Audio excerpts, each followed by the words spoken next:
The high and the mighty will fall. There will be no power brokers. The wall of power will fall. Good evening, ladies and gentlemen. Welcome to the Wall of Power Radio Hour. This is your host, Paul Metsa. Tonight we are celebrating the life and music of the great Spider John Koerner, longtime Minneapolis resident and a man I considered to be America's greatest folk singer. John passed away peacefully on May 18th in his home with his family by his side. He was also a hero, mentor, and friend of mine. This is the first of two episodes. Tonight we have folk and blues cat Charlie Parr, longtime Twin Cities folk singer Charlie Maguire, and record store owner, producer, and friend of John's, Mr. Mark Trehus. First up, we get caught up with Charlie Parr. I remember, we're going to talk about our hero, mentor, friend, Spider John Koerner here in just a little bit, because I know you miss him as much as I do, and were crushed by his passing as much as I am. But I remember, do you remember we did that Ashland Folk Festival 6-7 years ago with John and you and my harmonica player, Sonny Earl. I'll never forget Koerner. Sunday in Ashland, Wisconsin, all the liquor stores are closed. And occasionally I like to have a little taste before I go on for the throat. And I said, John, you don't happen to have a pint or half pint? And he had this, it would be the kind of pint that it was plastic that you would carry around when you're fishing, because if it fell overboard, it would float. It would float.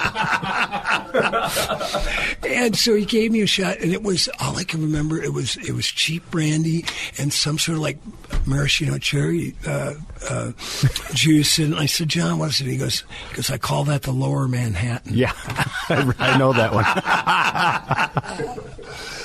Let's talk, Charlie. Let's get right into it. When did you see, your new record, which is your 18th record you put out? My goodness gracious, that's like a record every other year you've been playing, called Little Son on Smithsonian Folkways. Of course, in honor of the great harmonica player Tony Glover, who held forth with Koerner and Glover for years. But let's talk a little bit about Spider John Koerner and where you saw him for the first time, and how much he's meant to you over the years.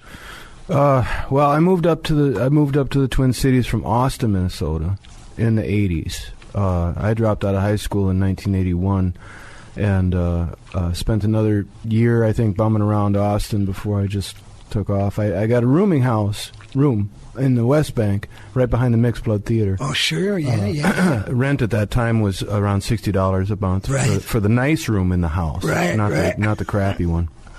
That was $30 a month. But anyway, I sprung for the nice one. But I could busk my way to $60 over the course of a month. But I landed on the West Bank, and I had been listening to all those old blues records my dad had for all of my life. But I hadn't, I didn't know about the West Bank. I didn't know about John and Tony and Dave. And I got turned on really fast when I moved there. I had friends like Baby Grant Johnson and Mike Nicolai who said, this is what you'll like, Yeah. So right away, Sunday night at the Viking Bar, there's John, and I was there with 6 other people. Right. And I, by that time I had gotten a hold of. Well, I think Nobody Knows the Trouble I've Been had just come out. I got a hold of that and started diving in, and it changed my life. Yeah. That night changed my life. I saw John. Wow. He walks in, puts his guitar case down, plugs his guitar directly into that board that would electrocute you half the time at the Viking. Right. Oh, yeah, sure. He didn't get electrocuted. He sat down. He played for like 4 hours. Yeah. Told jokes and played for just a few people that were there. Like really funny guy. It was hilarious. Guy. It was, and the songs were amazing, and the guitar playing was like nothing I'd ever seen done before in my life. And I was completely. I was in awe the whole night. And then my route after that was, every Sunday that John would be there, or wherever John would be, I would find him and go see him play.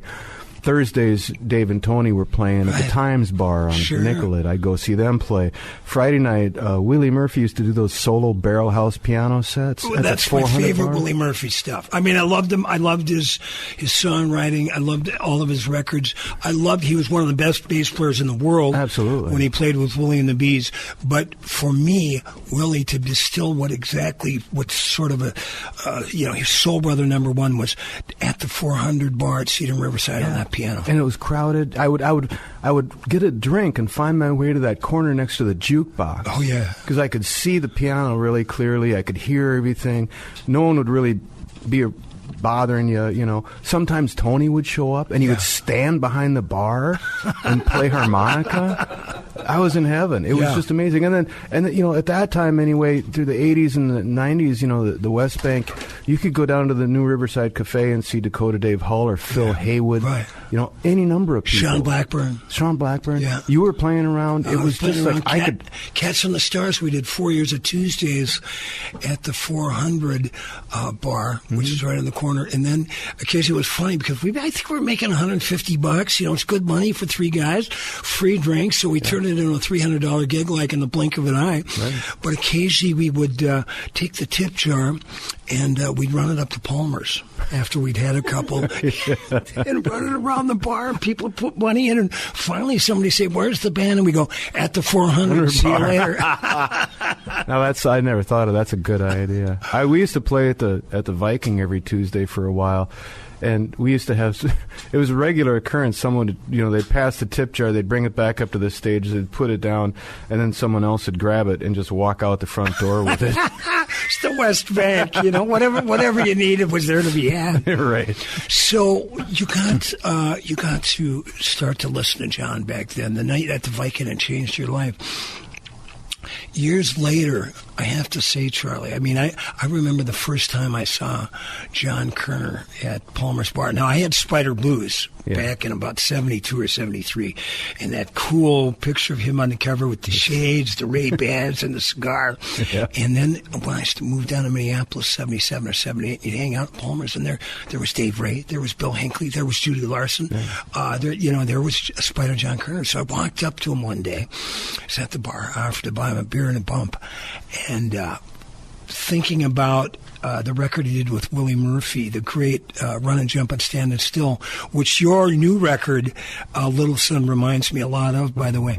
And I said, John, of course, like trembling like any young musician meeting Koerner for the first time, or Ray even, or Glover, which was even a little scarier.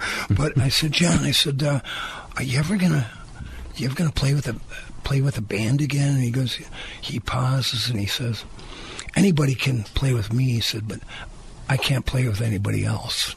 And it was at that point, it was like, yes, master, I will go to the mountain now. Right. Be back in 6 months and tell you what I learned. Oh, my God. So, but what an honor. He gifted you his 12-string guitar. Yeah, he did. Well, it was about a year and a half ago now. He called me up and he explained to me that the last time I saw John play in public was at Tony's memorial. Right, me too. I think that might have been the last time he played. That was the last time he performed in public. And afterwards, we're backstage together, and I was, I'm trying to articulate to the man, what him and Tony and Dave, right, and all these musicians meant to me, and I can't do it, obviously. And I have called them for years the Holy Trinity. Totally. And he said to me, well, I think I'm done. My friends are gone now. Wow. And I didn't, at the time I didn't really think too much about it. I tried to say something consoling. It was a hard night. It was an honor for me. It was a very hard night. But that was the last time I saw him play. And then I had seen him after that, and we'd talked for a little while, and he said he felt like his hands had Alzheimer's. His brain knew what to play, but he couldn't get his hands to shape what he wanted. Right. And he was an idiosyncratic guitar player. Yeah. He was a cipher. He was one of one, the way he played. So I figured that if he couldn't get it to sound like he wanted to sound, he was probably just going to stop. Right. And then he called me up a year and a half ago, and he said he didn't want these guitars just sitting around. He had 3 guitars. He had a 9-string that he had given away in New England, walked off the stage. He said he was quitting music forever, gave it to a guy in New England, and moved to Denmark. Right. And then years later, the guy shows up in Boise, Idaho, and gives it back to him. I've heard that story. It's incredible. I know. And so he had that one, which I think that one's at the Plow and Stars, hanging on the wall. His Epiphone is currently on display at Palmer's in that beautiful case they made for it. And then the third one was the Gretsch that had been a 6-string and had been converted in Florida to a 12-string. Yeah. And that's the one that he gave to me. It must have just knocked you out. I was completely flabbergasted. Yeah. Tell us, before we ask you to play a song, Charlie Parr, just tell us about, if let's say a Martian came down from outer space and they go, Mr. Parr, tell us about American music in the sky, Spider John Koerner. How would you describe him to a complete stranger or an alien or whoever? Well, it'd be tough without a knowledge of the history of music, because the thing that John taught me the most is, he's a walking embodiment of the folk process. Yeah. In everything. Right. So he's taking in folk songs and like masticating them and then reproducing them as Spider John songs. Yeah. The songs that he covered were so unique, and the way he wrote songs was so unique. There's really almost nothing else like it. But to me, he embodied what Pete Seeger said about folk music. He was an active participant in the process. Even the guitar, with all the modifications. Yeah. Nothing. These songs and guitars are all just like tools to get to the next step. When no one knows anything about John, that's kind of what I say. This is someone who is so unique. You kind of have to sit down and listen for a little while. You'll hear his influences, but it takes a little longer because he's completely disassembled, that Louis Armstrong version of St. James Infirmary blues that he does. He's the one that starts that CD you gave me. He disassembled that, and then suddenly it's a Spider John song. Right. He did it all with so much authority. And God, I was thinking, Charlie, when he passed, like, how many times have I seen Spider John? I go, once a month for 40 years. I remember one of the simple pleasures. You lived on the West Bank. I spent a lot of time on the West Bank. One of the simple pleasures of my life would just be standing on the street watching Koerner walk across the street with his guitar in a case. Yeah. I just knew everything was right in the universe at that point. Yeah. I was down at Old Joe's Barroom on a corner up by the square. The drinks was served as usual. The usual crowd was there. On my left stood Big Joe McKennedy, whoa, yes, and his eyes was bloodshot red. He turned to the crowd around him, and these was the words he said. I went out to that St. James Infirmary, hey, and I saw my baby there. She was stretched out on a long white table. So sweet, so cold, so fair.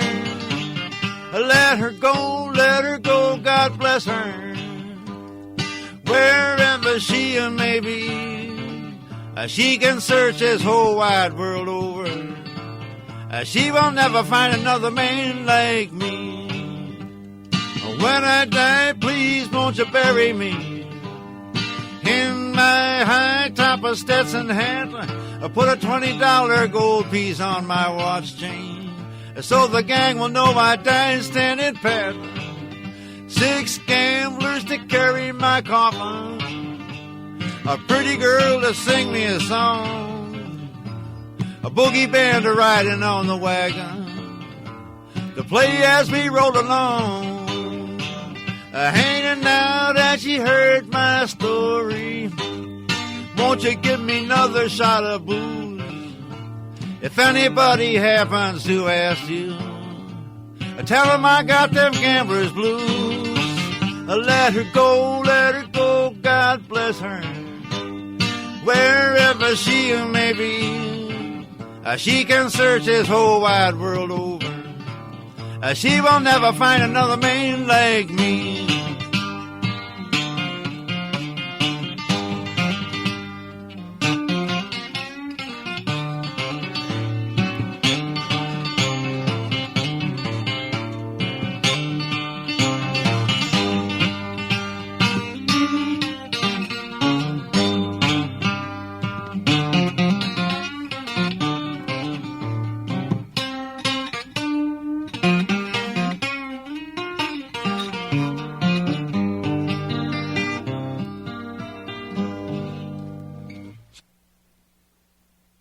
Welcome back to the Wall of Power Radio Hour. This is your host, Paul Metsa. We continue our tribute to the great Spider John Koerner. Next up is Minneapolis folk singer Charlie Maguire. Yeah, I came down here about 72.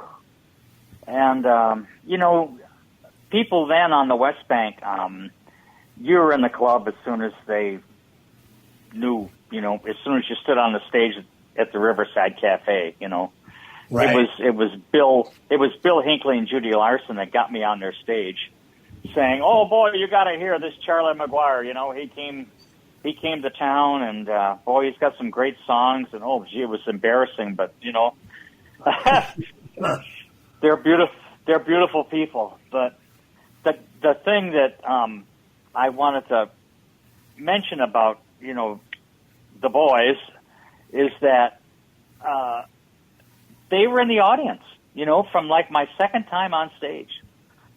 Maybe not all three, not just John Koerner, Tony Glover, and Dave Ray, but one of them was, and they were there checking you out. And it didn't matter to them if you played the same music that they did. As a matter of fact, it was, I don't.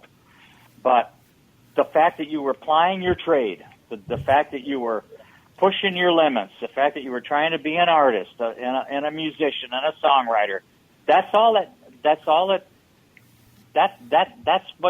the currency that they wanted to see you spending out there on the stage. And that I can't think of a single musician, Paul, that didn't have that same experience. Oh, maybe even some of the people you've interviewed today. I mean, they were on the scene. I remember scene. I remember when Cats and the Stars would. We did 4 years of Tuesdays at the 400, and there was no bigger honor than to have Spider John in the audience, listening and having a beer and just being a good guy. Yeah. Yeah, absolutely. And, the way I look at it is it was a marriage made in heaven with those three guys. I mean, they're all from the Twin Cities, whether they were all, actually born in Minneapolis, that's not what I mean. But they were all in the scene here from a very early age. I mean, I remember Tony talking to me about Dave Ray. He was still in high school at the Dinkytown High School, Marshall High School. Playing Leadbelly at 16 years old. Yeah. Yeah. So, I mean, for me, I mean, I'm from New York. I hang out with, my wonderful friends at the June Apple Musicians Co-op. I mean, I got Dakota Dave from Fargo, North Dakota. I got Pop Wagner from Yellow Springs, Ohio. I got Bob Bowie from Omaha, Nebraska. You can build a friendship that way. But you really get tight when you're all from the same place. Just like you up on the range, For sure, and playing a lot of the same clubs, coffee houses, and bars. Tell us, do you remember the first time you saw Spider John Koerner solo? Yeah, I gotta say that was on Prairie Home Companion. I started with Garrison on the show about 1974, and with the second show, and by 75, 76, I wasn't on every week, of course, because I was a songwriter and not versatile enough to be used as a person in a band or anything. I just work alone, as you know. But I was on there, once a month. It seems like a lot. And when you're writing songs every, to play and premiere on a show like that, once a month was plenty. And I remember John being on one of the shows, and you'd get there for 3:30, 4 o'clock at the old Arts and Science Center in St. Paul, across from where the show ended up, the Fitzgerald Theater.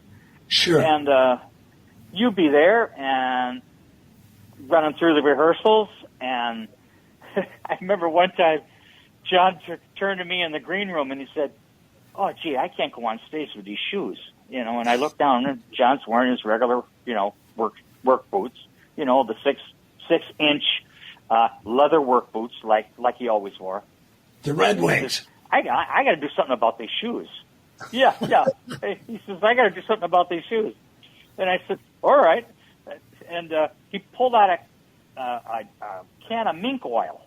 This is the stuff you put on your shoes to kind of rejuvenate the leather and waterproof them. It waterproofs them too, And he's slapping this stuff on. He's lathering this stuff on his boots, Excuse me, I'm just dying over here. And, they're just glistening with goose grease, basically, But it didn't matter because John, just like all the other guys, were comfortable in their own skin. Right. They didn't care if it looked weird to somebody else. If it made sense to them, they went with it, And so many times that kind of honesty is missing in people in the business. But not with those guys. They were honest, they were comfortable, and they were comfortable of who they were, and they were comfortable with what they were putting out. And basically, you could take it or leave it, And most people who heard them were glad to have it, glad to hear them. So, Charlie Maguire, little things like that. Talk about what a gentleman John Koerner was. Yeah, I mean, soft-spoken. Of the three guys, I'd say I knew John the least. He was cordial, to me. He was, supportive, as I said. Soft-spoken. A lot of people say that about him. But once again, it was his casualness. Just being him, being John was what you got. Nothing more, nothing less. Charlie Maguire, you are, a very, very great folk singer yourself, and also a historian, journalist, playwright. You wear many hats, and you usually wear a hat. But tell us how you think Spider John Koerner fits into the firmament of American folk music. He'd be the last person to say that he fitted in, but we all know that he did. I'll tell you a quick story. When John came out with that album in, I think it was 73, called Folk Songs Like They Used To. It's just a collection of folk songs. Nothing. I don't think there's anything on that album that he wrote. I could be wrong because I haven't heard it in a long, long time.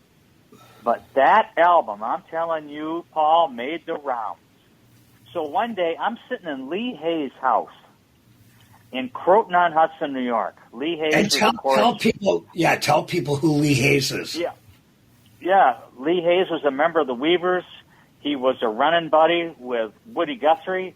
One of his closest and best friends was Pete Seeger. They wrote "If I Had a Hammer" together, and Lee and Pete and were two of the Weavers, along with Fred Halleman and Ronnie Gilbert. And Lee was retired, pretty much, living off his royalties, mostly I Had a Hammer and a few other things.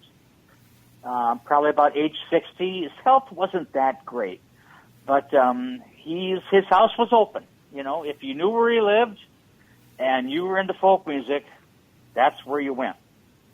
And he'd put you to work in his garden, or he'd put you to work washing dishes, or he'd put you to work cleaning windows. You know, he knew what it was to be a folk singer on the road with sometimes no place to go. Right. So I'm sitting in the house one day, and we're talking repertoire. And he says to me, he says, you know, Charlie, he says, when I was doing the Weavers, we didn't sing all of our own songs. We mixed it up with traditional songs. He says, you should try that. Lots of people do that, and it's very successful. And, and I said, okay, thanks, Lee, I appreciate that. I wasn't completely convinced. And then he turns and shows me John Koerner's album. He says, I love it. He says, I've been listening to this album. He says, Pete gave it to me. So Pete had heard it. Wow. And he says, this is what I mean. He says, he's from Minnesota, just like you. He's, but he knows what works. He's singing folk songs, that Pete and I sang. And he's putting his own spin on it. He says, you should try this too. So the lions of folk music knew who John Koerner was, and I'm talking now maybe 40 years ago. Wow. They knew what kind of a musician and that John was, and I'll tell you, brother, they respected it because he was right in line with what they were doing when they were his age. Well, the frog went a-courting, he did right, The frog went a-courting, he did right. A sword and a pistol by his side, yes, He rode up to Miss Mouse's den, He rode up to Miss Mouse's den, said, please, Miss Mouse, won't you let me in, yes, He took Miss Mouse upon his knee, He took Miss Mouse upon his knee. He said, please, Miss Mouse, won't you marry me? Yes, I first must ask my Uncle Rat, I first must ask my Uncle Rat, and I'll see what he would say to that, yes, And Uncle Rat come riding home, Uncle Rat come riding home and said, who's been here when I've been gone? Yes, He laughed until he shook his side, Laughed until he shook his side to think his niece would be a bride, yes, Where will the wedding supper be, Where will the wedding supper be? Under the same old apple tree, yes, What will the wedding supper be, What will the wedding supper be? Now 3 green beans and a black-eyed pea, yes, Now the first to come was Mr. Moth, First to come was Mr. Moth, and he come to spread the tablecloth, yes, And the next to come was a bumblebee, The next to come was a bumblebee, and he come with a banjo on his knee, yes, And the next to come. Welcome back to the Wall of Power Radio Hour. This is your host, Paul Metsa. We continue our tribute to the late, great Spider John Koerner. Next up is a longtime friend of John's and a record guy, Mr. Mark Trehus. We've got a great fella on the line today that was good friends with Spider John Koerner, released records by the man, as well as Koerner Ran Glover, ran a record store called Treehouse Records for years, at 26th and Lyndale. Quite a record collector. I think he's got over 50,000 LPs stored somewhere in a secure location. But we're very honored to talk to him today, Mr. Mark Trehus. Mark, how are you this afternoon? I'm doing okay, Paul. How are you doing? I'm doing good. I know the passing of Spider John Koerner has hit you hard as it has myself and lots of others. What, quickly before we get into your relationship with John in terms of putting out his records, what are you missing most about Spider John as we speak right now?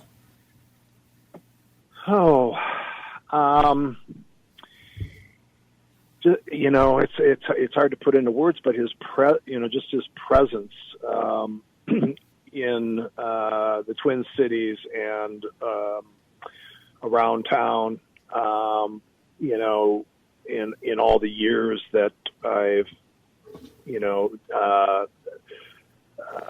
heard him play music, gone to see him, became friends with him.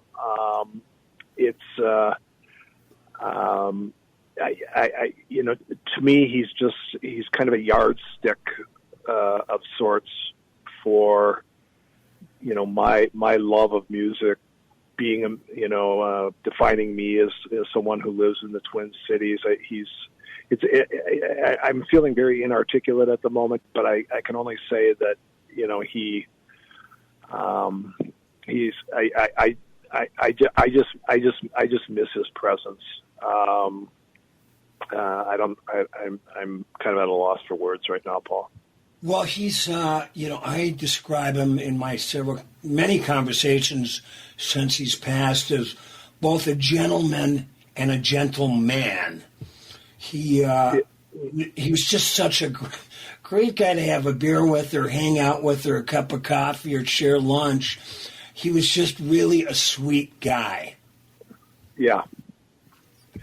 Yeah, that he was, and very, very unpretentious. As we talked about earlier today, when you told me that you were going to be calling, if you ran into John at the bar or wherever, and you weren't aware of his musical legacy, it would not come up. He was very much an everyman, and as a folk artist, his he lived that. He wasn't the least bit pretentious. He was who he was, and again, I'm doing a terrible job at relaying my feelings here, but. Can you tell us, Mark Trehus, the first time you heard John in person? I imagine you had the Koerner and Glover records, but do you remember the first time you either saw the three of them play live or the first time you saw Spider John Koerner play live? Yeah, the first time I saw Koerner was with Willie Murphy. I'm pretty sure, my memory's a little foggy, but I'm pretty sure they warmed up Jefferson Airplane at the Minneapolis Auditorium when Run and Jump and still came out. Cool. Around 69 or so. And I had no idea who he was at that time, but shortly thereafter, I started connecting a lot of the dots because as a Dylan fan, in investigating and reading up on Bob, I came to realize, that, their history together in the Twin Cities and how John was the first guy to show Dylan how to, first guy to show Dylan a 12 string, first time he'd ever seen one. And, so as, through Dylan, I was like, oh, well, here's these local cats who maybe, are of some interest to me or would be. And, from that, from around 69 on, I became interested in them, started getting their records around then. And I think the first time I saw Koerner and Glover as a trio, gosh, I don't know, it had to be sometime in the early 70s or so. I remember shows at the Extemp. I think the three of them played together. and other venues. It's all kind of a blur, like that area is for me, if you know what I mean. I think you do. I do. I do know what you mean, Mark Trehus. Tell us about what did you ever talk to John about his time with Bob Dylan? Not a lot. I had him and some other folks over to my house to play a private tape that I got from Tony Glover that I haven't been allowed to circulate, and John was in the room. So this was from like 62 and 63, and so it was real interesting watching John respond to this 60-year-old tape of him being in the room and conversing occasionally with Bob on this tape, and you could just kind of see the wheels spinning a little bit as he tried to unravel those memories, and it was cool. What now? Tell us about the records you put out for John and for Koerner and Glover. Sure. I first started, getting to know those guys. I knew John, and we talked, exchanged conversations over the years, but I didn't really know him as well as I got to know first Tony Glover and then Dave Ray. That started in the early 80s, I guess, when we certainly exchanged words in the past, all three of us, but, particularly with Tony rather, and Dave. And let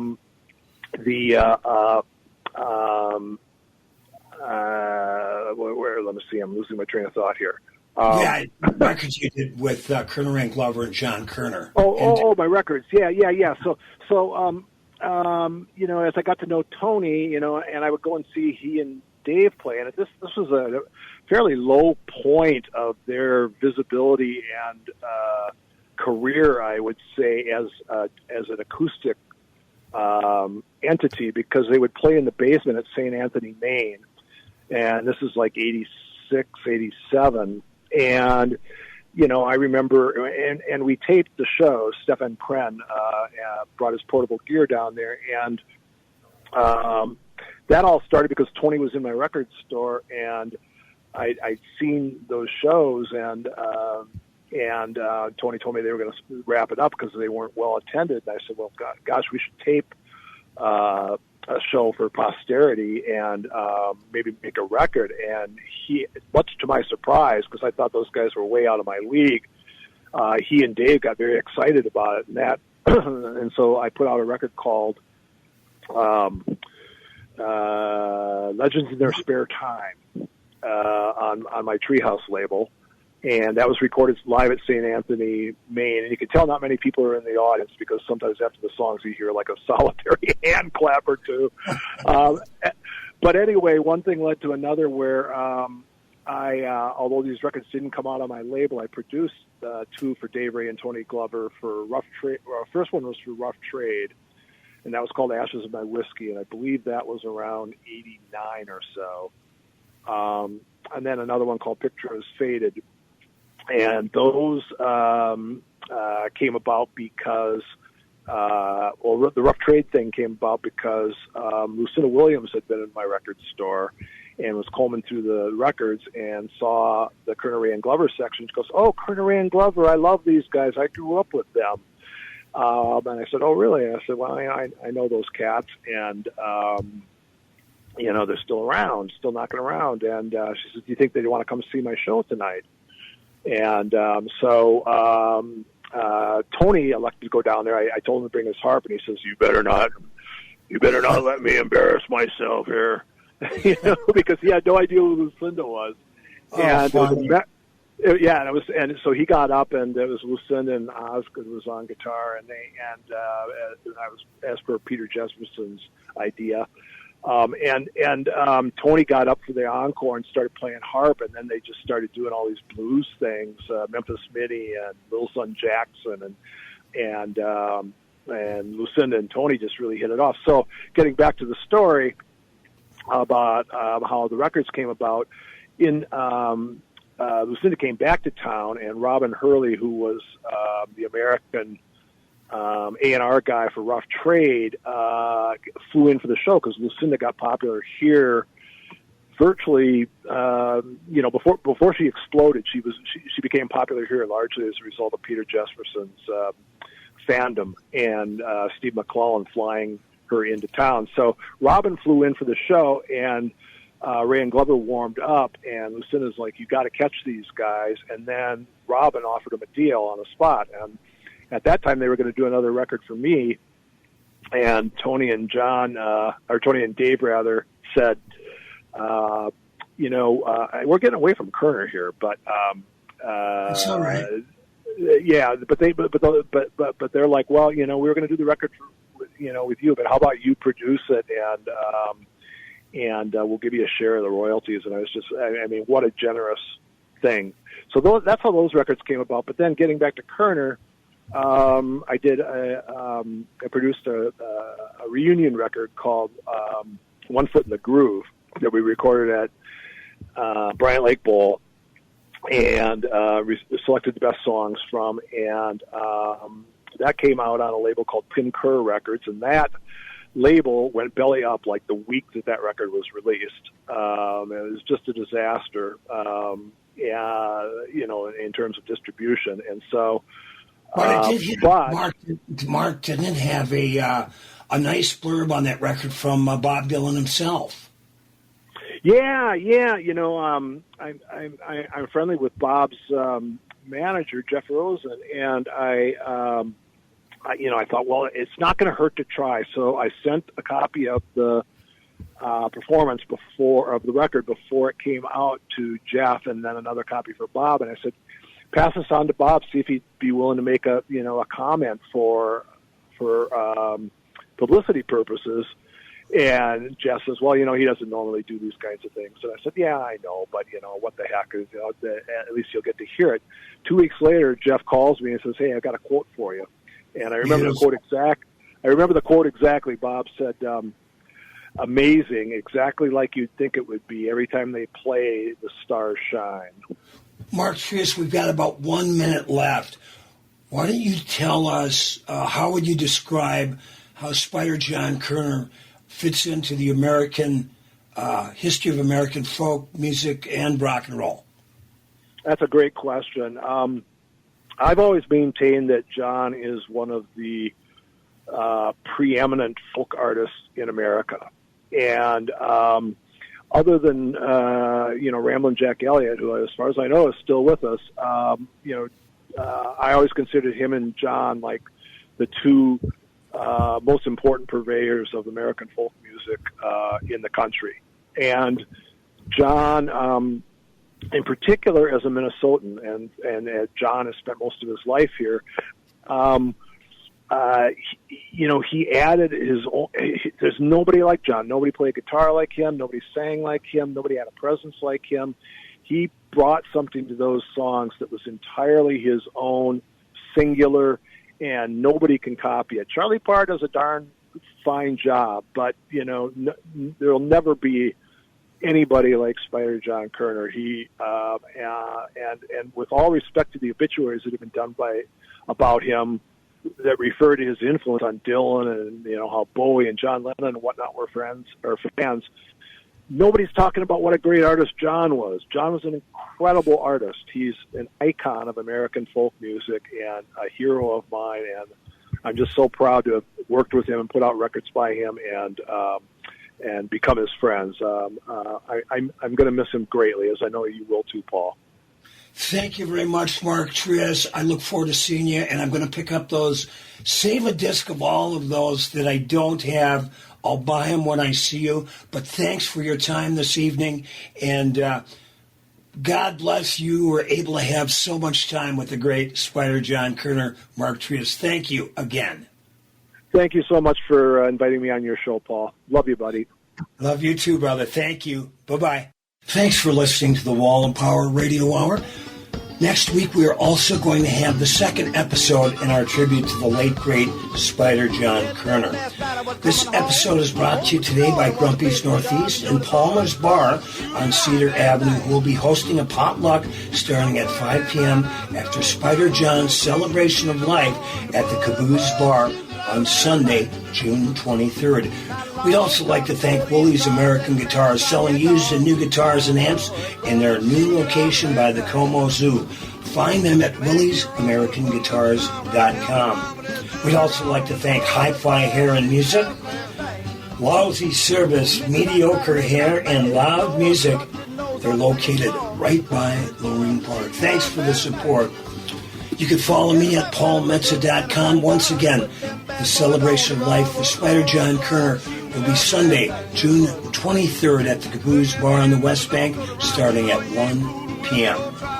And remember, like my dad used to tell me, always be kind and make someone happy.